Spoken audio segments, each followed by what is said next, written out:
Good evening, ladies and gentlemen, and welcome to another episode of America in Black and White. I am your host, Charles King, and I have a commentary for you guys tonight. Tonight, we will be talking about culture, we will be talking about politics, and we will also be talking about underserved communities. First of all, I'd like to say for those of you that are watching on the YouTube channel, please hit the subscription and notifications button because every time we have a show, if you're not able to catch that show, you'll know it's there and you're able to log in and you will be able to see that show in its entirety. Second of all, for those of you that are here, I appreciate you for spending your time with us because tonight, just some of the things I like to speak on. I want to make sure that we can learn, or we can all get together, and we can put together plenty of information or things together to make our society that much better. We can make it as one. So first of all, what I like to start out discussing with you guys is culture. And when we think of culture, we can think of culture from many different things. We can think of it from ethnic perspectives. We can think of it as, just breaking it down into different segments, like,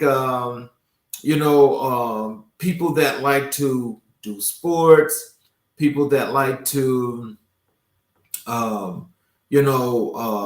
people that are in politics that are in separate parties like Democratic and Republican. We can talk about entertainment, in that area where it's like you have the different genres, which are culturally the things that are fitting for those people that are inside those cultures.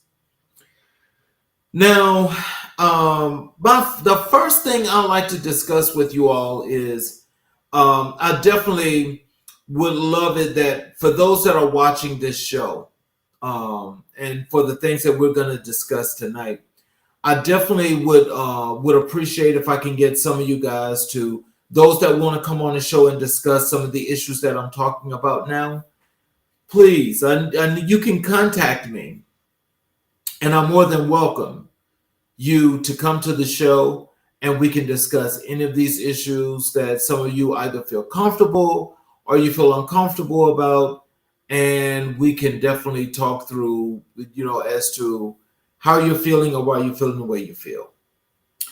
I want to first start out, and I want to go really to the heart of the sports world. Sports is now taking on a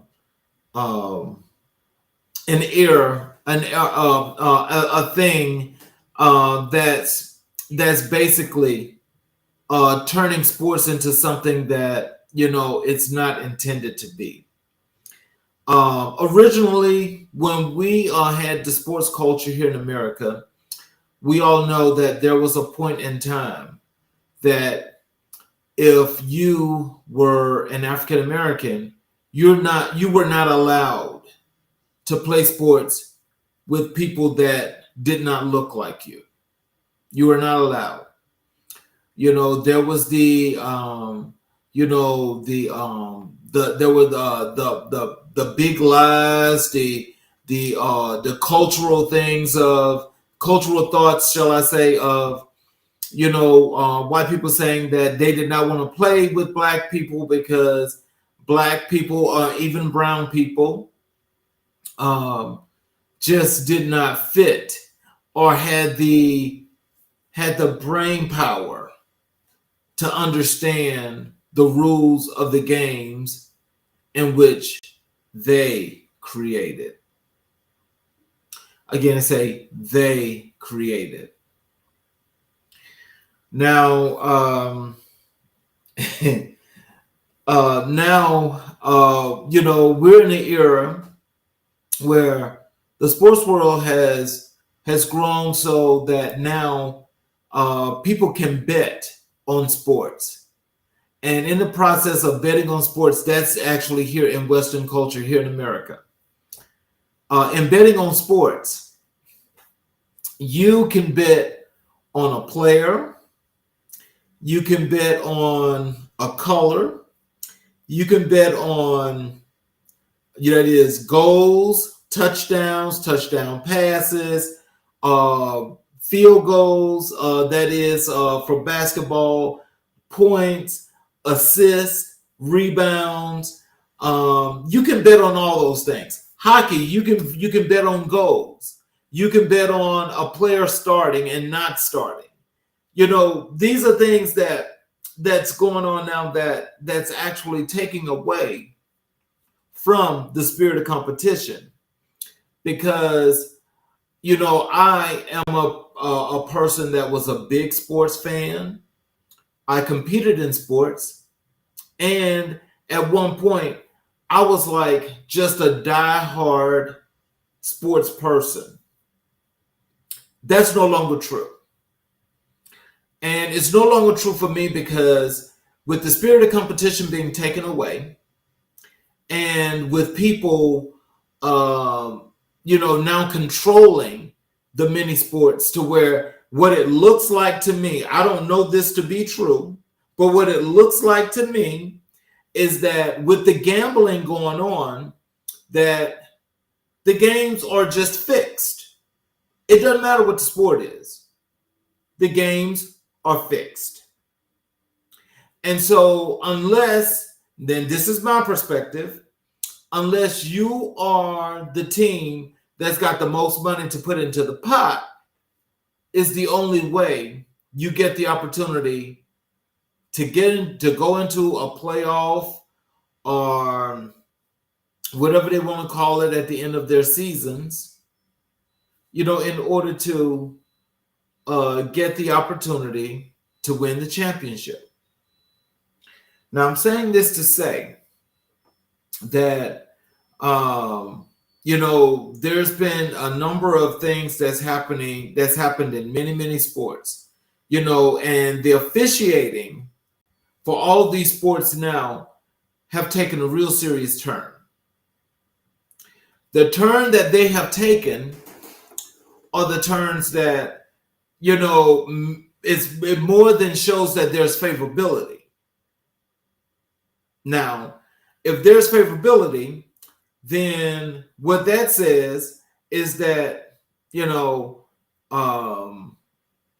there are, and, I'm not the only one that's watched sports, but there are several different sports where you have players, you have coaches that all get favorability when it comes to the officiating side, to where when it's clear that there are penalties that should be called on one team, they're not called. When there are fouls that should be called on teams and players, they're not called. And so I'm saying this to say that there is no more, it's a real spirit of competition. Because now, since betting has come into play, it's now legal to cheat. You heard me, there is to cheat, and everybody knows that. In the NFL, there's been teams and players and coaches that have, they've stolen signals or video teams in practice and stole all of their plays. And when they played those teams, they were able to win those teams in dominant fashions. And, it's happened 3 times in the NFL with the cheating. 3 times. And in those 3 times, there's been game suspensions when it should have been actually banned from the league. Because if anybody knows what happened with the Green Bay Packers and Paul Hornung, I can't say his last name properly, but this was back in the 50s when he was caught gambling and betting on the team, where they banned him and they even forbade him from getting into the Hall of Fame. Well, in today's time right now, we've got coaches in the NFL and the college level that have been cheating. They've totally been caught. But other than, oh, we're going to give you some game suspensions, but then they're also praised for being the best coaches in their leagues. That's oxymoron to me. And I don't know how you do that. So culturally, if it's accepted now to cheat, how is it that we can say we still love these sports and we will go out all out for our teams? Now, I'll tell you, I used to be a diehard. Well, I still support the Pittsburgh Steelers, but I was all crazy about the Pittsburgh Steelers. But when it came to the Steelers, and there were some things that happened that I was aware of that, it kind of like it changed my support. I mean, I would never support any other team more than the Steelers, but when I watch football, I would rather watch the Steelers than just watch anybody else. I don't have a dog in the fight, but I just rather watch them because I grew up black and gold. But in this case, the Steelers were never one of those teams that was caught cheating and so forth. But there was a team that they played several times that was caught cheating and did this act against the Steelers. But nothing was ever done with that. So my thing is, what I'm trying to understand is, culturally, do we really have morals and values if we support a team or organizations that cheat? They steal signals and they still want to proclaim to be the best. But you have those that control the leagues that are supposed to penalize and do what's necessary to these people, and they don't. They just don't. So I just want to know, just from a cultural perspective, is that something that's acceptable? And now we look at now how women's sports have gotten to be so popular. Now there's people all over this thing with the rookie class of the WNBA. There's this young lady, Caitlin Clark. There's this young lady, I think her name is Angel Wilson, and all these other young folks that have come into, these young ladies that have come into the WNBA. The WNBA has been in existence for almost 30 years, almost 3 decades. And the women that made up that sport, they gave blood, sweat, and tears for that sport because it's what they liked. I actually started supporting the league and I was watching games. Well, I changed my mind about that after this season that just freshly got started, because that young lady, Caitlin Clark, it's like now the league has centered itself around this young lady, okay, and taken away all of her playing abilities, because if you come too close to her, they call all kind of fouls. But when she fouls, they don't call fouls. But she's not leading the league in any of the categories that an MVP would have. But she was upset that she was left off the Olympic team. Now, I don't know, I call that entitlement. But I mean, if she's got game, then I think she should be allowed to play and show that she's got talent. But I don't think because she's overshadowed by players that are better than her that she should get this preferential treatment. And so for me, I don't think people should keep watching the WNBA for that very reason. Because if it's going to be a specialty where you can't touch this player and this player can do what she wants to at will, that's a problem. But that's a shame for all these other young ladies that contribute and play this sport the way it should be played. So why are we babying one player compared to the rest of the league? I don't know. You tell me. because I honestly think that when it comes down to it, if the girl has got game like they say she does, then she should be playing it and displaying it. I don't see that. I really don't. I see somebody that can play and got some capabilities of playing, but I don't see her as that all-star superstar that they're putting out to be. I really don't. When it comes to tennis has now gotten into a negative limelight because now the umpires, and this has happened for those that follow tennis in particular sports, where it looks like the umpires have an issue with Coco Gauff. Coco Gauff is well on her way for being the next dominant women's tennis player.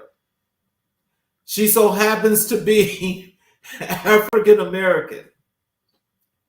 And so I think when Coco actually correctly calls the rules to the umpire, that clearly took a point away from her that changed the trajectory of a match in which she was playing.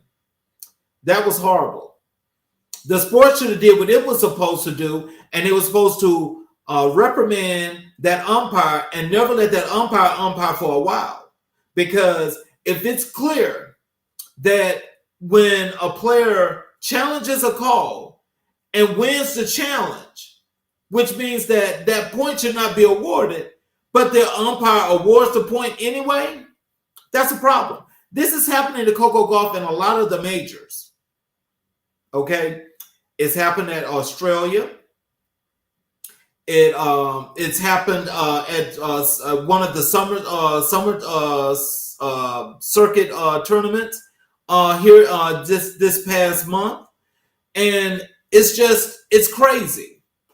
So my thing is what I feel is that in sports is that they've let in too much of the political aspects of the world come into the sport itself, because it's like, oh, it's been so dominated by white men and women that nobody that's non-black and white should ever break records or overshadow what these people have done. That's what it says to me. Okay, so it's like, if you don't have what it takes to be on the court to play a powerful player that can play a game just like you're supposed to be able to, if you can't handle that heat, you shouldn't be in the kitchen. You shouldn't be in the kitchen. I'm calling out all these sports because, there's the same take on each and every last one of these that's actually raising questions. And the questions that they're raising are very valid. But the people that put the money into the game and support the sports, it's like there's a problem there. It's the same thing when we talk about entertainment. In entertainment, now it's like, look at what's happening with this P. Diddy situation. This is a horrible thing. This is totally, totally horrible. I think anybody that could do things, I don't know what happened or what transpired, but I'm just saying, if people are putting stuff in people's drinks, that's drugging them, and having sex with them unbeknownst to them, that's rape to me. But I mean, some of all these things, they're talking about trafficking. They're talking about different homoerogenous stuff, for things that have transpired, which, I don't think it matters what people do in their personal lives. But I think when you take advantage of other people, if those kind of things are happening where you're drugging people, something should happen about that. Again, that's a cultural thing. Why is it that people are not outraged about these things? We should be outraged, and we should actually be doing some things to let this be known that this is not acceptable. But for me personally, In my opinion, I think those people that accept that are the people that do those things. And if you're doing those things, of course you're going to accept them, and you're going to keep accepting them. But you also got to realize that once you're caught, then you need to suffer the consequences. Let's not play this thing about, oh, I got a whole bunch of money, no matter what it is, that it's okay that I got money that I can get myself out of this. So no, you shouldn't be saying anything about this. Wrong answer. Wrong answer. Because this is affecting society. This is affecting people. This is affecting different versions, or shall I say, it's affecting culturally everybody in this country, really people around the world, because this is not only happening here, this is happening everywhere.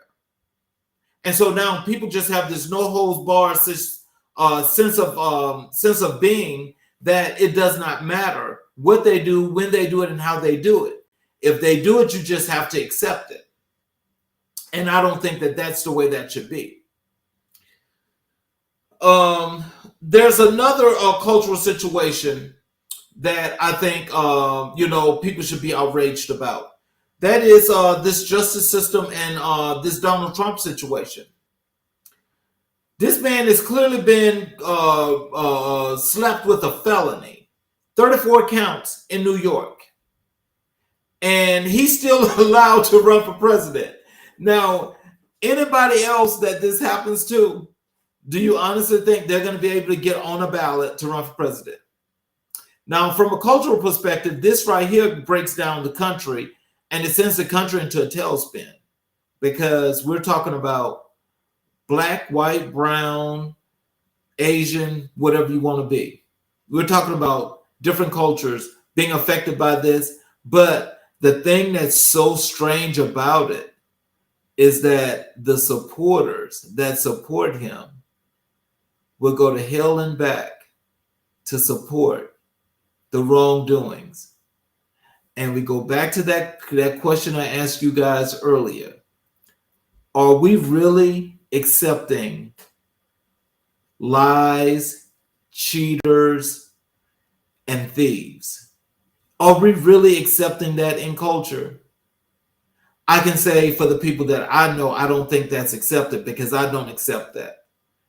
I could never be a part of something like that and support a person that has done those things. Now, if I was doing those things, then yes, I would definitely support those people. But how many people in America really support somebody that has committed treason to this country, has committed crimes in this country? I mean, more counts than you can shake a stick at. I mean, 96 counts in 4 different cases. 96 counts. The cultural part of this is that it's people that look like him, that's supporting him, that says that this is okay. I don't think all, but in general, it's people that look like him that supports that. There are now even some people that look just like me that support that. Now, that's a new one for me, but hey, this is America, and people can do and say anything that they want to do now, apparently. So I'm like, wow. But I don't think I could ever compromise my morals and values for not one man, not one woman, not one organization, not one group, not one anything, because I'm not about committing crimes. And I don't think, because for me, I know for sure, if it was me, they wouldn't have to get the 34 counts. They just get one count, and a jury that's got 9 white people and 1 black person on it. It's supposed to be a jury of my peers, so I know that I'm convicted. So, I mean, I'm trying to understand, how does this work from a cultural perspective? Because if I have morals and values, you can't possibly tell me you got morals and values that you support somebody that has somebody that rapes people, somebody that's stolen, somebody that's committed treason, somebody that's doing all these kind of things. I mean, how do you support that kind of stuff? I'm talking about the logical part because I really want to know. I mean, send me some questions so I can know what people are thinking about, because I just don't see that. I really don't. I don't understand it. I want to know what makes you all tick. Because if you're not ticking about all these crimes and those things that I just spoke about earlier, if you're not upset about that, then that means that you are just like those same people, because that means you're supporting that. We should have a revolution about that, because we should be making this change in the country right now. We should be getting rid of all of those kind of things, because those things affect everybody in negative ways. Negative ways. I mean, we all should come together. We all should come together. And we all need to make this change, because it's these people that are doing the cultural influences on our kids. And these are the influences on the kids that say, hey, they did it, I can do it too. And we know that's not right. Now, what may be right is that for some people that may be able to do that, they can get away with it because they've got privilege. So if you got privilege, you can do that. But I would not want something like that influencing my kids, because all of that's negative. And if you have stolen and did all this stuff for all your life, why the hell would I want my kid to even follow something like that? You can't have it both ways. Well, okay, well, I want to invest in this because I want to make money because of this. But no, I don't really like doing this. But it's the same thing. You can't have it both ways. If you can split the baby like that, then I want to know how you do it.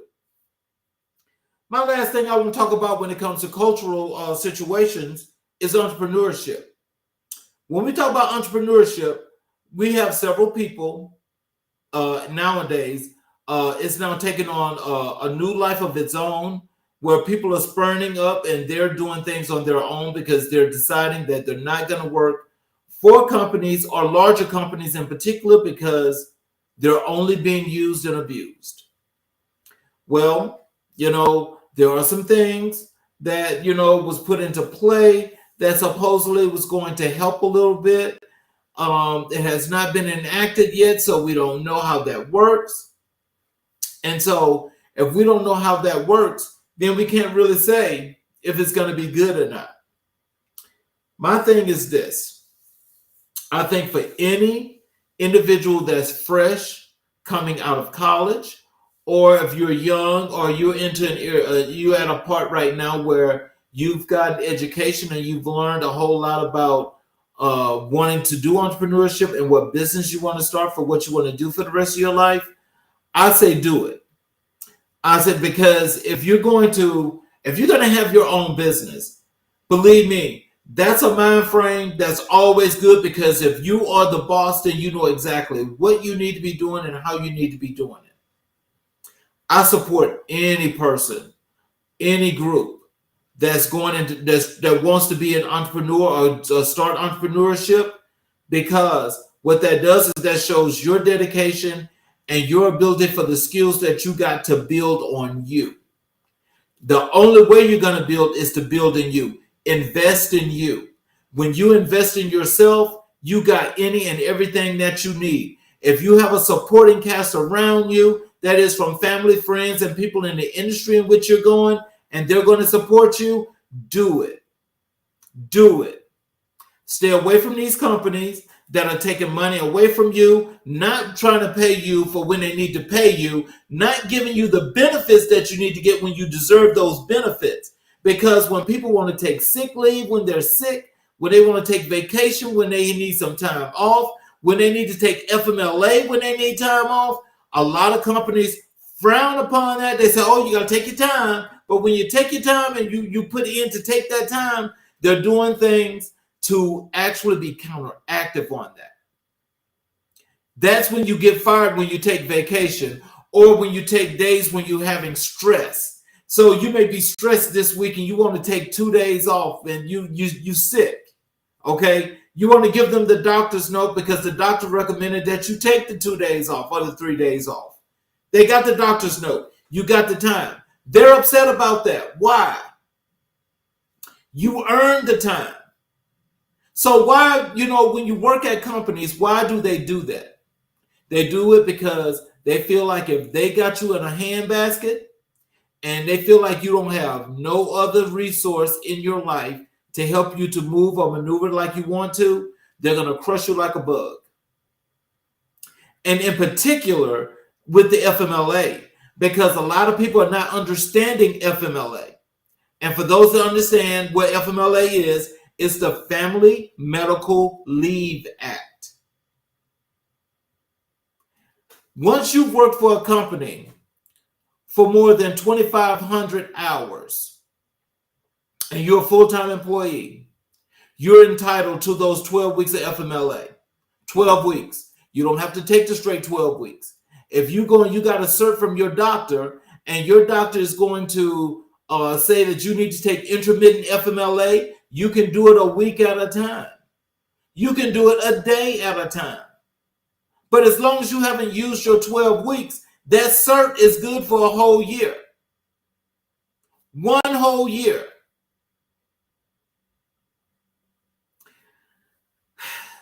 These are some of the things that I actually talk to clients that I try to work with and bring in, is because that's part of compliance. But that's a whole nother story, because these are things that people need. And sometimes in the times right now, everything is stressful because everybody's hurting. A lot of people can't provide, food for their families, and it's stressful. Some people trying to work 2 and 3 jobs. That's stressful. But from a cultural perspective, does that business owner actually notice and see this and respects this employee the way he or she should? No, they don't. This is why entrepreneurship should be the number one thing for each and every last one of you young people, especially the ones coming out of college, because you guys are innovative already.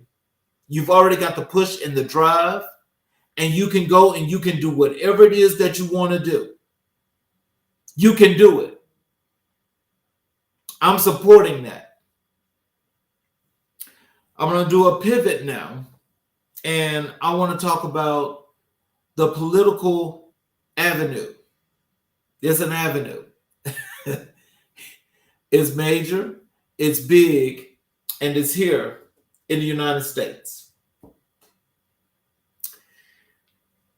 First of all, I want to say to each and every last one of you out there, I am not, and I repeat, I am not a Democrat.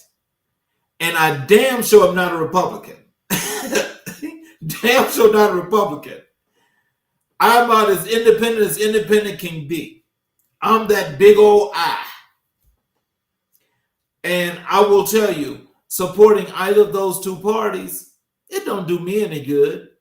Not for what I believe in and what my values are and the things that I want to see work for me.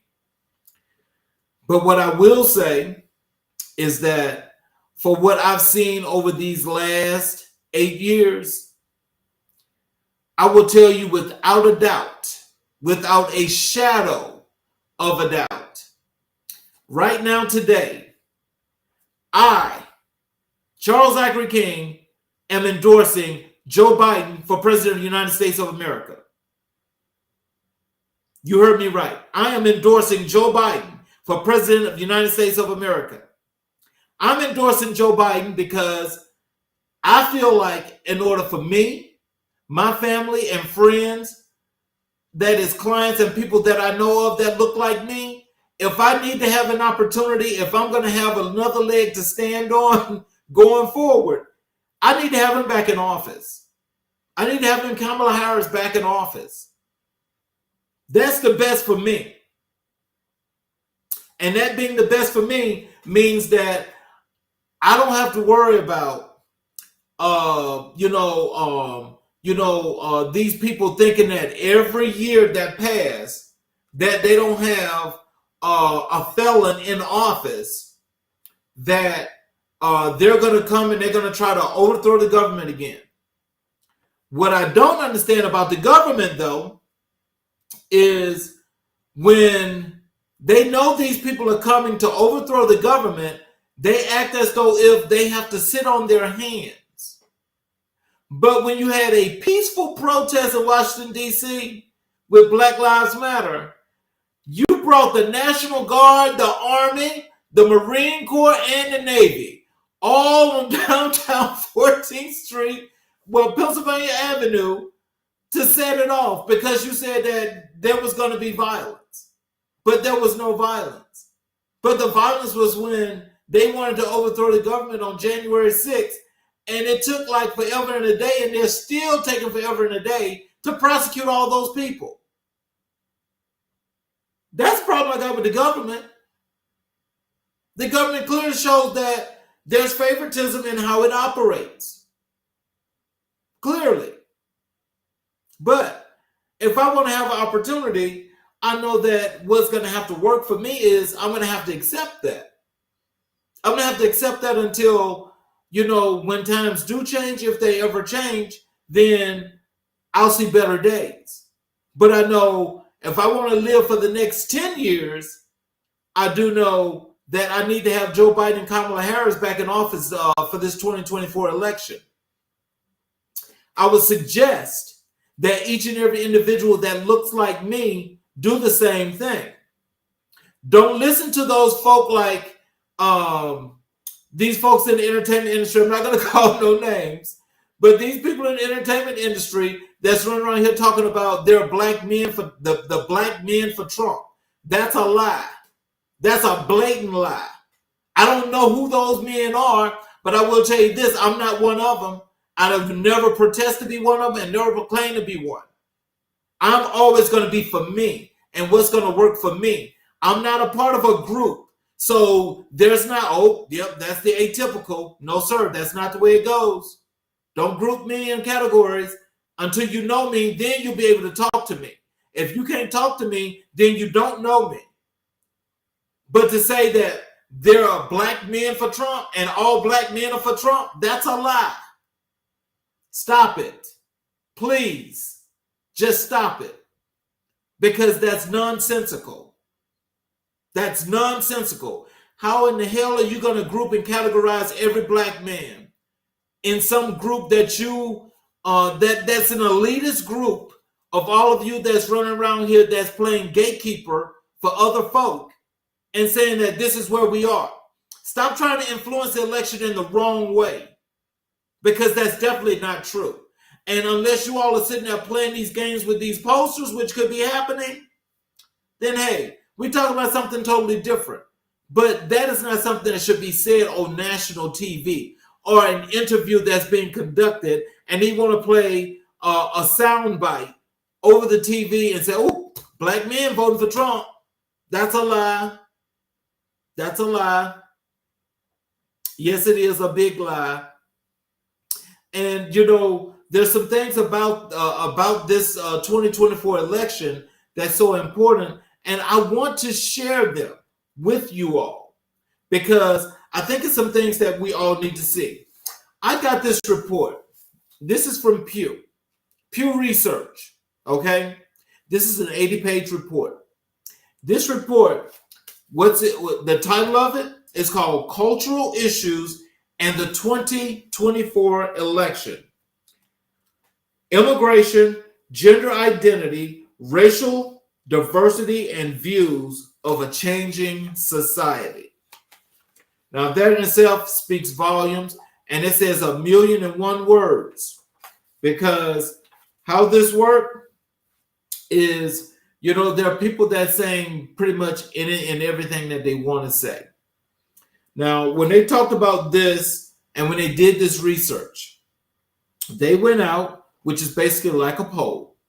And what they did is they talked to for each of these questions that they raise and some of the things that they raise, the issues that they raise, shall I say, you know, in the poll, there's 100 people sample. And so what we find out is that when we talk about the first question that's here is enduring divisions on race and the legacy of slavery. 27% of registered voters who support Donald Trump says the legacy of slavery affects the position of Black people in America today a great deal or fair amount. 73% say it has little or no impact. Let me say that one more time. 73% of these people that's voting for Donald Trump says that slavery, the enduring divisions of race and the legacy of slavery does not affect Black people. 73%. Now, on the other side, among the Biden supporters, 79% say slavery's legacy still affects the position of Black people, while 20% of those people say it has not too much or no effect on Black people. Now, it doesn't matter how small that ratio is. Now, I still have a problem with that, but it's still more than a 50-point advantage for those that believe that it does affect Black people. Now, that's the difference there. And it's not like, oh, I'm looking for something to validate and verify. I just know when I see that, I see that's an alarming number for me because, and that's on the good side, shall I say, but it's an alarming number that says, hey, at least there are some people that's thinking in a right way. When we're talking about this gender identity and same-sex marriage, there's a problem there as well because a growing share of voters, 65%, say whether a person is a man or woman is determined by the sex were assigned at birth. 34% say someone can be a man or a woman even if that differs from their sex birth. Now, that's a 65, I call that 65, 35%, even though that's 1% off. 65, 35%, that's, for when it comes to talking about gender identity. Now, I want to know, why is it important for so many of these politicians and these people in general that's running around here talking about, no, you was born a man, so you have to stay a man. You was born a woman, you need to stay a woman. And for those that have already transitioned, you're not allowed to use the women's bathroom because you're a man. That is crazy. That's a woman. A woman is a woman, regardless of the case. You might not like what you know about that woman, but that's a woman. What is the problem with people doing what they want to do with their lives? I want to know. And you see, this problem stems from the church. This stems from the church.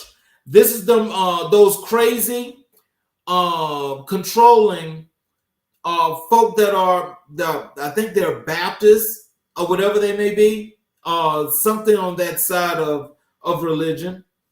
And they're running around here trying to control people's lives and thinking that they can actually tell people what they can do, when they can do it, and how they need to do it. Instead of keeping their eyes and minding their own business and stop stealing from people and building all these churches all over the place that's actually putting these people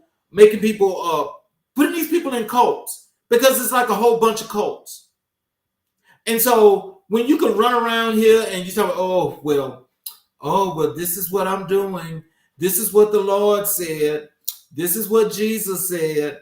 And so this is what I got to do. No, you see, here in Western culture, when they're doing all of that, it's all about the control. Because when we have what's called a constitution that says you have, well, you have all your rights, and you've got all these different freedoms based on the Constitution. How is it that we can come right back and we can put church and state together?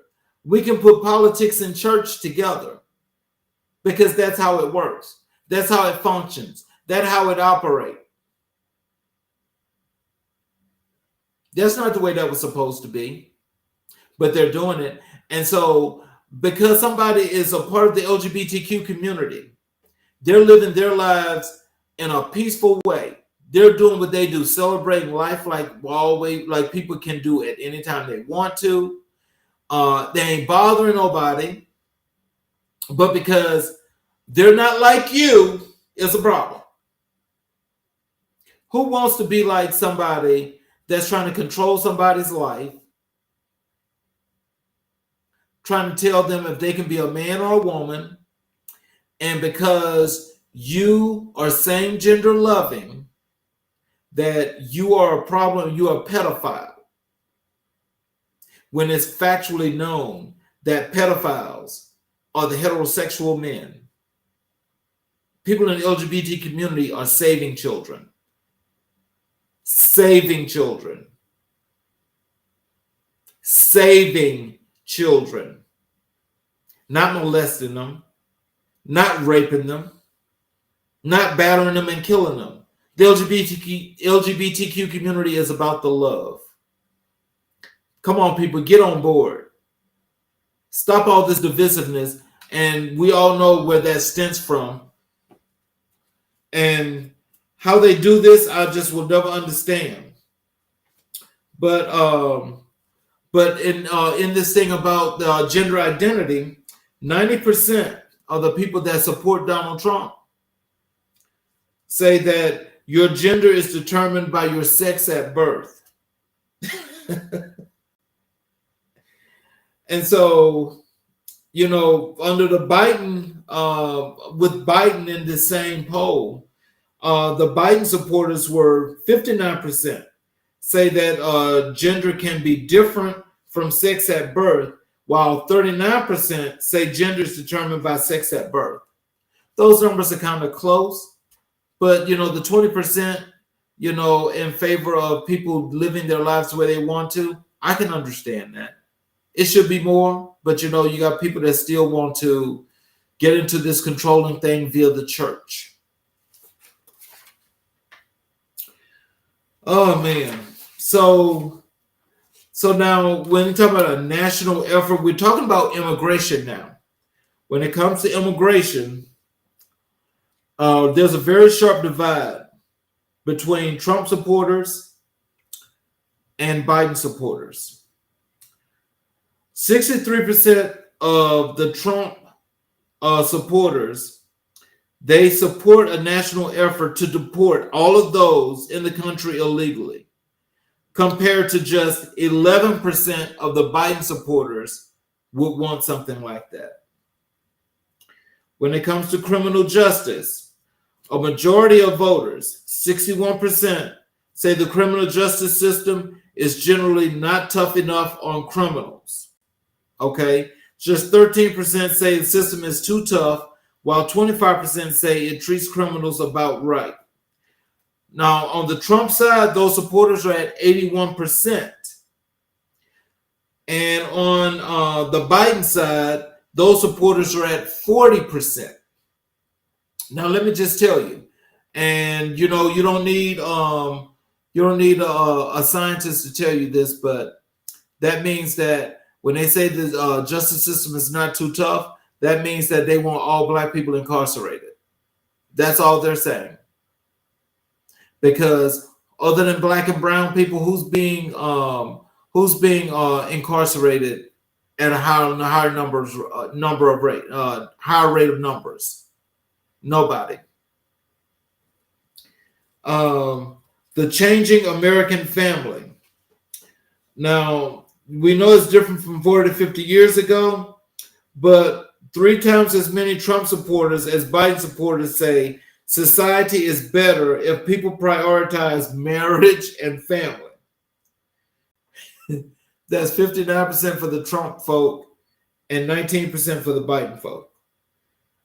Now, how are you going to make somebody marry a woman or marry a man that they don't want to marry? That don't even make sense. That don't even make sense. I want someone to tell me if that makes sense and how and why it makes sense, because that does not make sense. We're going to talk about abortion now. Now, this is another thing that I find to be totally overwhelming for me, because there's so many young ladies now that are in these states that are strictly where they have an abortion ban. And the one thing that most of them are, what's happening now is they're suffering because the woman has got some kind of health issue and she can't carry the child. But if she aborts the child, she goes to prison. So she's going to have to bear a pregnancy where she's got a fetus inside of her that's dead, not doing anything, and it just has to be there. So now I want you to think about a dead fetus being inside of a woman and she can't do nothing about it. Does that sound fair? Does that mean that her life is not important?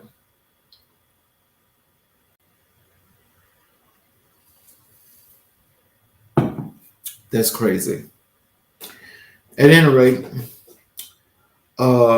with this part of the poll, 88% of Biden supporters say abortion should be legal in all or most cases. 38% of the Trump supporters say the same thing. So now, if you got this 88 to 38 points for each of these candidates, it's clear that Biden is choosing to side with choice. I believe in choice as well. Why are we taking away choices? Why are we taking away rights? Does anybody see that as being repression? Does anybody see that as being a sign of this is not the way things are supposed to be? We know that one population is shorter than the other. Always has been. But to sit there and come up with something like this is just wrong. This is wrong on all levels. This is wrong on all levels. Ladies, I want you to know that I support your choice, because that's your choice and your choice alone. I am not in your body. I am not in your vagina trying to tell you that you got to have a baby. I'm definitely not like those the old men on Capitol Hill that have been disgruntled and had discourse with the women they were either with or married to for all this time because they weren't happy. So they want everybody else to be unhappy. That's all that is. That's all that is. So, so the overall thing about the support for abortions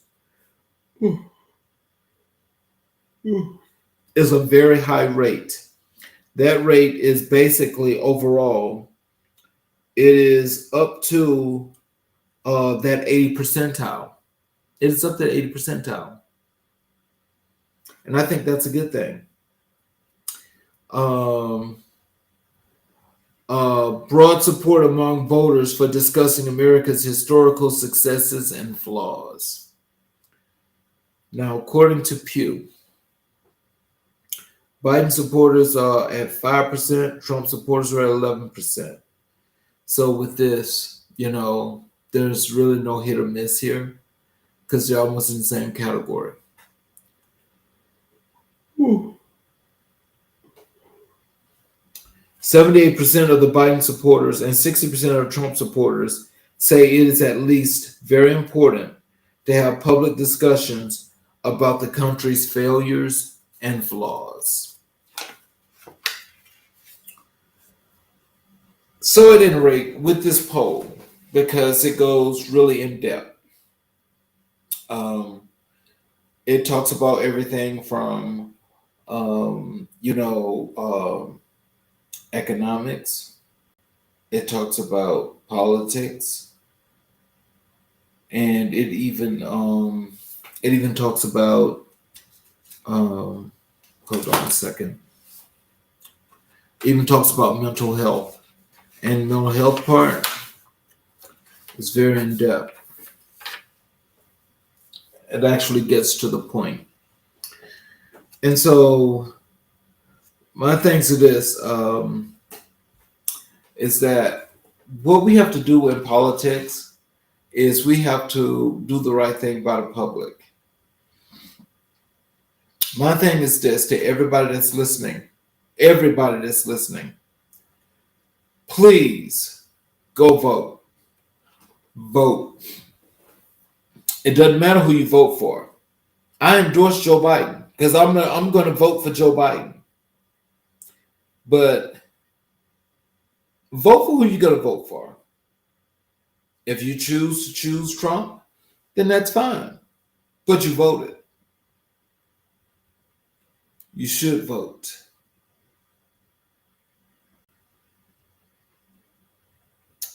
So, our next thing here is... Oh, there's one more thing about voting. I need all of you guys to make sure you're out there voting on November 5th. All those primaries, all those special elections in between, please go vote because on your local level, the local level is what's actually controlling all of politics. So if you know the folks that represent you, State House, State Senate, Secretary of State, all of those people, you want to vote for them. Make sure you vote for each and every part that you need, that you can vote for. Now, as an independent here in Georgia, that's not the way that works in most case scenario, but we'll find out if there's something different about that now. But just make sure you vote. Your vote counts, and everything that you decide that you want to see in a candidate, please write it down. Write it down. And so, in closing, I'd like to thank each and every last one of you for being here on the show tonight. I'd like to thank you for watching. I'd like to thank you for your support. And I want to say that as you're going through and all the things that you feel are important to you, please make sure you jot them down and you find out and do some research on them. If you need to ask me some questions, please write me some questions there in the comment and I'll be more than happy to reply back. To all of you, please have a great evening. Please have a great night. And I will definitely see you guys next week. No, not next week. I'll see you guys tomorrow.